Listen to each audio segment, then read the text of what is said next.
Bonsoir les amis de Dieu. Le choc de la foi en question, le scandale de la vérité libératrice, Nestor, Flavien, Renaissance à Thion, spécialiste en coaching biblique, animateur du psychisme humain, réveilleur de la conscience chrétienne. Le coaching est-il biblique? Le coaching est-il biblique? Nous voulons dire un peu sur ce thème pour ouvrir les horizons des uns et des autres sur le coaching par rapport à la Bible, par rapport à la parole de Dieu.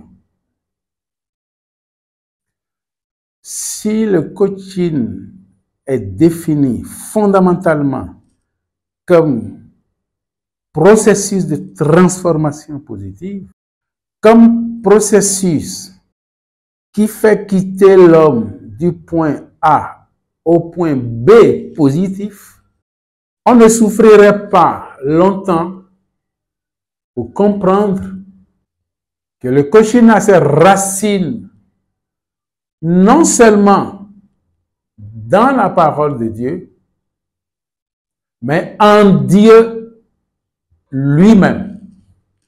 Parce que la parole de Dieu, telle que nous la connaissons, ta Biblia, les Bibles, les livres, l'ensemble des livres qui ont constitué la Bible, c'est dans le temps. Ceci n'a pas existé au même moment que l'homme. Or, le coaching existe depuis que l'homme a existé. Parce que l'homme ne peut pas vivre sans coaching. En cela, on peut comprendre aisément que le coaching reste en tant que processus de transformation positive, le coaching reste pédagogie de Dieu. Pédagogie de Dieu. La méthode que Dieu utilise pour convaincre l'homme à sa cause, pour amener l'homme à sa cause, pour que l'homme respecte sa propre liberté, pour que l'homme vive l'être qui est en lui, pour que l'homme comprenne qui il est, pour que l'homme découvre son identité vraie, son identité divine. Tous les exemples des prophètes l'expliquent. Ils sont tous des coachs, même si on ne les appelait pas par ces noms. Ils sont tous coachs. Quel prophète n'est pas coach?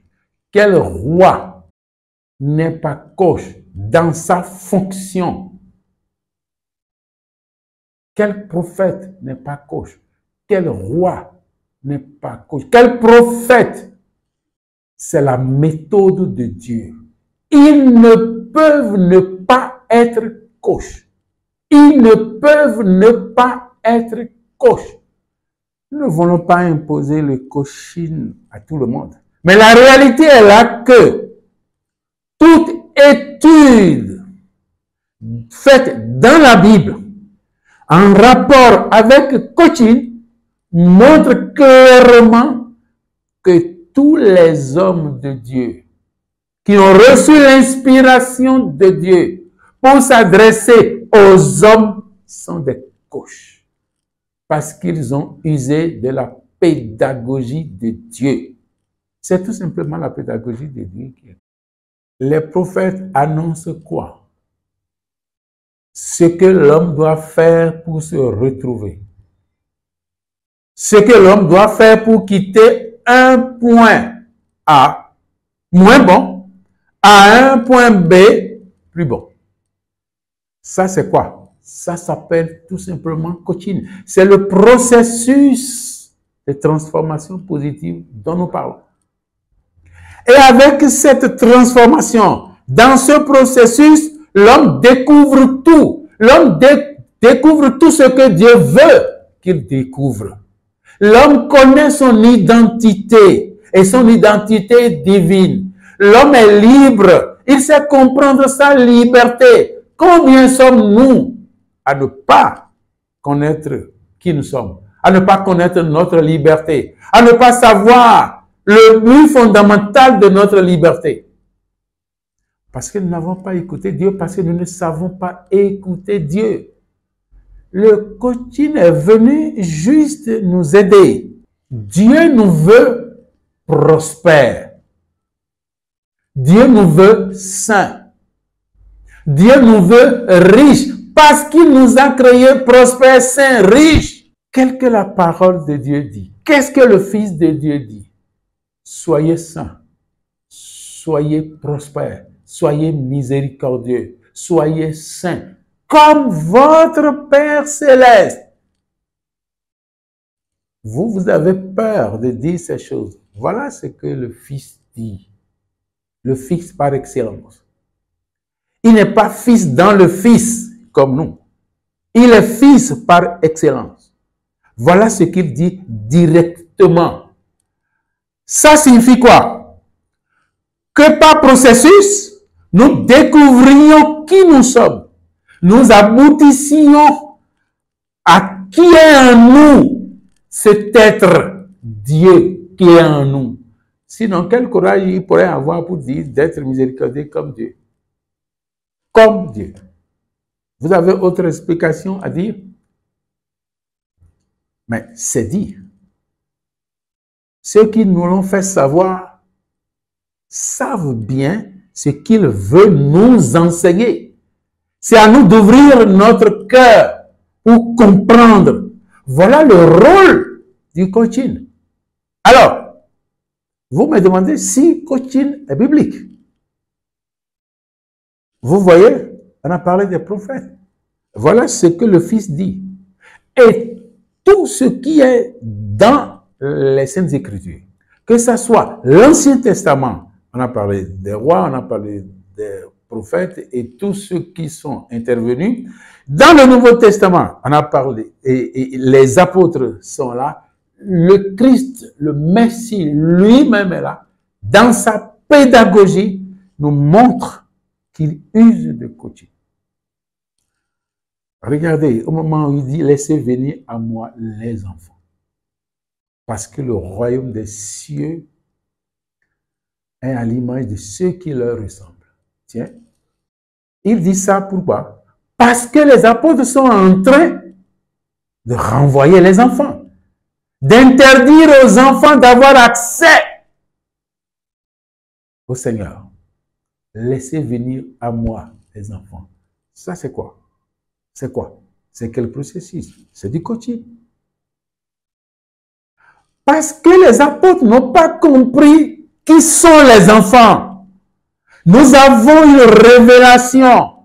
Ceux qui doivent aller au ciel, ceux qui doivent jouir de la félicité céleste, doivent avoir un cœur qui ressemble au leur. Comprendre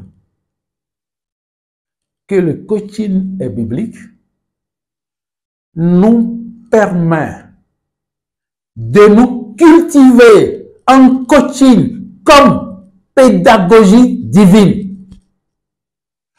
Puisque par nous-mêmes, c'est vrai, l'Esprit parle, mais l'Esprit va-t-il parler à chacun? Oui, pour ce qu'on appelle le rhéma. Mais combien de personnes savent écouter Dieu? Est-ce que nous avons reçu? Est-ce que nous avons grandi dans la pédagogie qui écoute Dieu? Pour la plupart, non. Nous sommes dépendants. Nous sommes dépendants du pasteur. Nous sommes dépendants du prêtre. Dépendants. Eux-mêmes ne savent pas que nous sommes dépendants d'eux. Eux-mêmes ne savent pas. Ils ne savent pas. C'est le processus qui est comme ça. Donc, chacun doit pouvoir, en raison de la lumière de sa foi, se chercher. Chercher à être libre. chercher à être lui-même, chercher à comprendre qu'il sera celui qu'il veut être. Est-ce que nous comprenons? Est-ce que le croyant comprend? Est-ce que les usagers de la Bible comprennent qu'ils deviennent ce qu'ils sont et qu'ils sont appelés à devenir ce qu'ils veulent être? La liberté que Dieu nous a donnée va jusque-là. La liberté que Dieu nous a donnée va jusque-là. Si le coaching intervient, il intervient pour aider aussi les religions. L'homme en général. Parce que le bonheur de l'homme l'importe. Il poursuit le coaching, le bonheur de l'homme. La réalité que Dieu veut que nous vivions. Le rétablissement de l'homme importe au coaching. Si cela importe aux religions, les religions d'une manière ou d'une autre commencent par faillir. Non, le coaching ne remplace pas religion. Et pas du tout alors. Et pas du tout alors. Mais le coaching est un chemin, une voie pour retrouver la candeur de sa religion. La fidélité à sa religion. Parce que la fidélité à ta religion doit t'amener à la fidélité à Dieu. Si la fidélité à ta religion ne t'amène pas à la fidélité à Dieu, et toi et ta religion, vous êtes foutus. Et toi et ta religion, vous êtes foutus. Mais puisque ni ta religion, ni toi êtes foutus, il faut prendre conscience. Parce que Dieu attend pour relever et toi et ta religion. Que garder, que retenir, soyons éveillés. Soyons éveillés. On ne naît jamais homme. Jamais personne ne naît homme. On le devient. La foi du Christ, le Christ de la foi, comprenne qui pourra.